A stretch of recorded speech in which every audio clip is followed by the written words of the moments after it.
Assalamualaikum, semangat pagi teman-teman hari Minggu ya. Yang pagi tadi sudah upacara selamat memperingati hari kemerdekaan 17 Agustus 1945 ya. Merdeka ya. Apa arti merdeka bagi investor saham? Nah itu menarik untuk dibahas, tapi hari ini saya nggak akan bahas itu. Saya akan lanjutkan review, kemudian ada ngobrol-ngobrol sedikit terkait dengan beberapa pertanyaan tentunya. Dan ini kejadian lagi, ini mau curhat sebenarnya saya. Ini habis review Elsa kemarin hari Kamis, Jumatnya Elsanya naik tuh 3,31% dan volume transaksinya kok 2 kali lipat. Biasanya 14 miliaran, kok ini 35 miliar ya. Saya nggak tahu ini kebetulan apa enggak, tapi viewer saya tuh sedikit loh. Sebenarnya cuma ya 1000, kadang 2000, kadang cuma 300, 500. Tapi kok momennya begini-begini gitu. Jadinya kita pun sendiri ketika mau nyicil di harga bawah udah berpotensi ketinggalan, harus pindah lagi ke saham yang lain ya.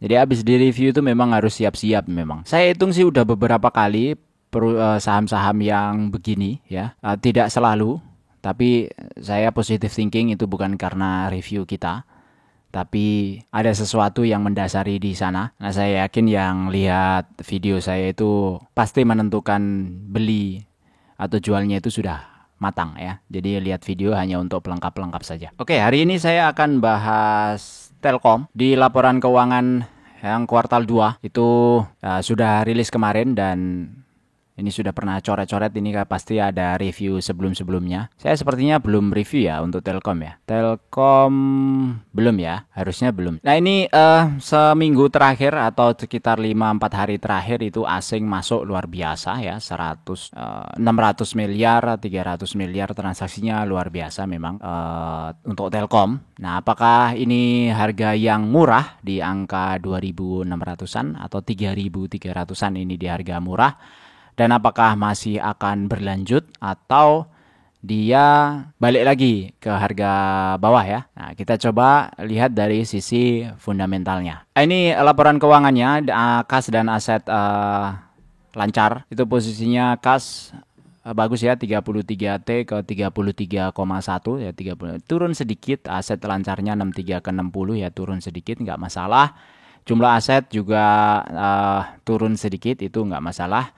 Liabilitas naik, ini karena kalau dilihat secara sekilas saja ada pinjaman nih jatuh tempo, kemudian ada utang lain-lain, ini apa nih ya, utang lain-lain ya, benar ya, 2,5T, dan jumlah ekuitasnya turun ya. Turunnya agak lumayan sih ekuitasnya, terutamanya ini ada di saldo laba yang belum ditentukan penggunaannya dari 109T ke 99T. Jadi ada penurunan dibandingkan periode yang sama di sebelumnya ya.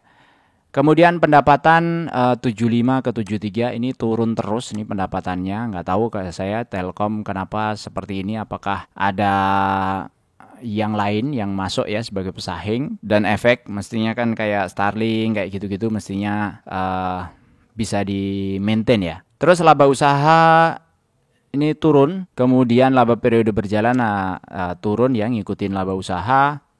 Laba per sahamnya dari 118 ke 110. Laba per saham sih nggak terlalu sedalam tadi ya laba usaha. Lalu selanjutnya ada arus kas dari penerimaan, ini juga ikutan turun. Kita lihat di catatan penjualan ada apa ini sebenarnya di Telkom. Nah ini detail pendapatannya, penerimaan telepon seluler 2025 2,7. Nah ini ternyata yang turun terus itu adalah pendapatan telepon. Telepon itu telepon sambungan rumah deh. Masih lumayan sih, 3,2 triliun ke 2,7. Jadi dia masih ada ya orang yang pasang telepon seluler ya. Kemudian dari internet ini 36 ke 33, ini juga turun ya, jasa internet dari 38 ke 35. Di sini nggak bagus ya untuk Telkom. Kemudian pendapatan eksternal juga turun jadinya total ya. Ini untuk mobile, kemudian customer naik, terus enterprise so-so tidak kemana-mana. Kemudian WIP ini naik. WIP itu secara keterangan namanya adalah Wholesales and International Business ya. WIB ya, WIB, Wholesales and International Business, bukan waktu Indonesia Barat ya. Nah itu Telkom, jadi secara overall sebenarnya turun, dan itu sinyal yang kurang bagus, tapi harga sahamnya naik itu ada beberapa asing yang borong. Memang tidak berhubungan langsung dengan performanya mereka. Tapi apa agenda di balik itu ya kita tidak tahu ya. Namanya orang mau beli mah bebas. Apapun kondisinya, apapun triggernya itu bebas yang mau beli. Nah itu untuk Telkom. Nanti kita lihat apakah Telkom itu sudah murah apa belum. Terus saham kedua ada Unilever ya. Unilever saya belum review, jadi sekalian aja review.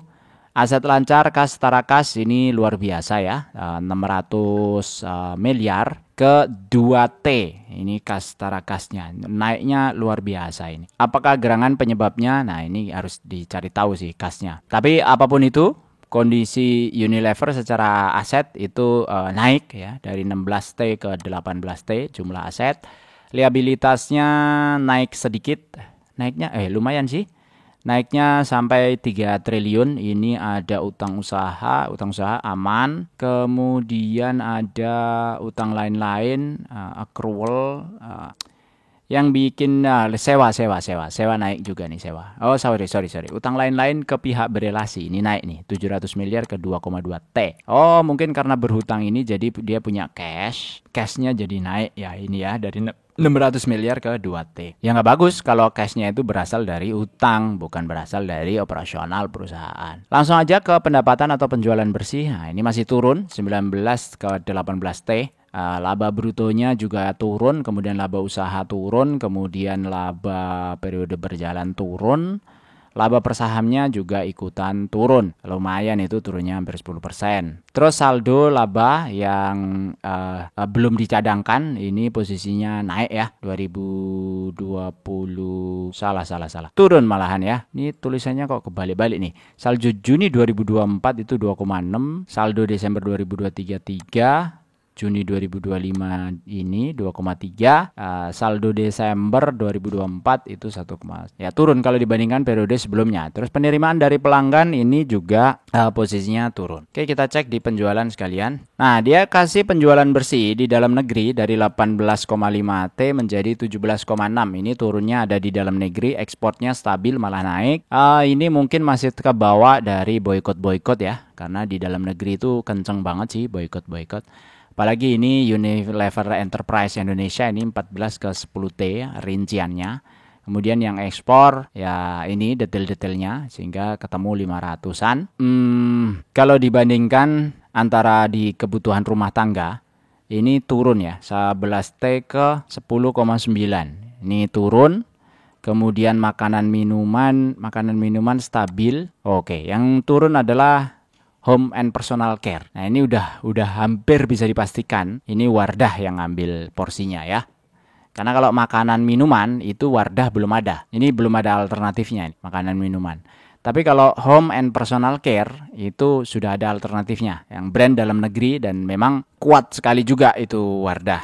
Barang-barangnya juga bagus dan saya pun juga pakai ya teman-teman. Itu untuk Unilever, jadi posisinya masih mendapatkan tekanan. Nah nanti kita lihat sekalian di review ya, review totalan. Kemudian selanjutnya ada Indofood. Kita review Indofood, ini perusahaan gede-gede semua. Tapi kenapa saya review terakhir, karena ya skala prioritas ya teman-teman ya. Kas dan setara kas ini 38 ke 42, ini triliun juga. Jadi aman, ini mantep banget. Aset lancar juga naik, mantep banget. Aset tidak lancar naik sehingga total asetnya naik. Indofood tuh memang bagus untuk growth ya, growthnya bagus. Tapi apakah dividennya juga bagus, nanti kita sekalian lihat. Liabilitas ini aman walaupun naik ya, tapi naiknya sedikit ya, beban-beban itu naik. Ini ada utang dividen yang dicatatkan di sini 3,3 triliun. Terus selanjutnya liabilitas jangka panjang ya, total liabilitas naik.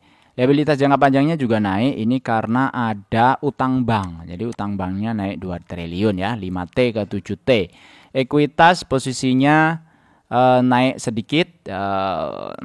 Ini enggak efek sih harusnya. Penjualan neto. Nah, ini penjualan netonya bagus 57 ke 59, beban pokok penjualan naik juga sehingga laba brutonya bisa di-maintain. Kalau menurut saya sih ini mereka maintain ya, karena dinaikkan di beban pokok penjualan. Nanti kalau dilihat di detail beban pokok penjualan, biasanya kalau kuartal 1, kuartal 2 ini accrualnya dan beban-beban yang ada itu di tahun ini yang akan dicatatkan di tahun ini itu sama mereka ditarik di kuartal 1 atau kuartal 2. Itu untuk laba bruto. Nah, yang paling bagus adalah ketika bicara di bawah laba usaha. Jadi ada beban keuangan yang kemarin itu 5T, ini tinggal 2,2 sehingga laba periode berjalannya naik nih dari 5T ke 8T. Tapi sebenarnya secara performa INDF ini nggak terlalu banyak signifikan ya. Secara performa apa istilahnya keuangannya, maksudnya performa operasionalnya. Sehingga kalau dicatatkan di laba per sahamnya dari Rp439 ke 665. Nah, ini kondisi saldo laba itu bagus ya, naik dari 40-an ke 50-an triliun. Penerimaan kas juga naik, artinya mereka memang benar-benar naiknya itu real kenaikan karena sales. Dan kalau dilihat dari penjualan, detailnya di penjualan itu di pihak ketiga dia naik, kemudian pihak berelasi juga naik. Coba kita turun lagi ke bawah. Mereka tidak mendetailin ya. Coba turun lagi. Ini malah beban-beban yang didetailkan. Dia tidak ada mendetailkan itu. Jadi kondisinya secara laporan Indofood kesimpulannya bagus. Grafik tadi sudah dibahas untuk Telkom, kondisinya itu lagi trennya naik. Kemudian INDF ini trennya naik, tapi posisi sekarang lagi struggle. Ini kalau jebol support di 7.900 itu akan kemungkinan trennya akan berubah menjadi bearish, tapi ini posisinya masih tren naik. Ini ada koreksi sedikit ya, ditunggu akan potensinya seperti apa untuk INDF. Kemudian UNVR ini trennya juga naik ya, dari bottom ini Maret 2007 ini naik.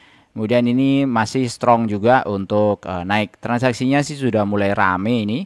Volumenya sudah banyak yang di atas rata-rata seminggu terakhir. Nah, apakah ini murah secara view dividen investor? Nah, kita lihat sekalian.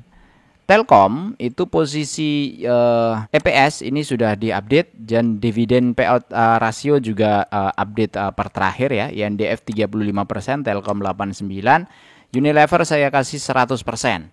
Dari kondisi itu Unilever itu punya EPS 80, kemudian INDF 1210, kemudian Telkom 221.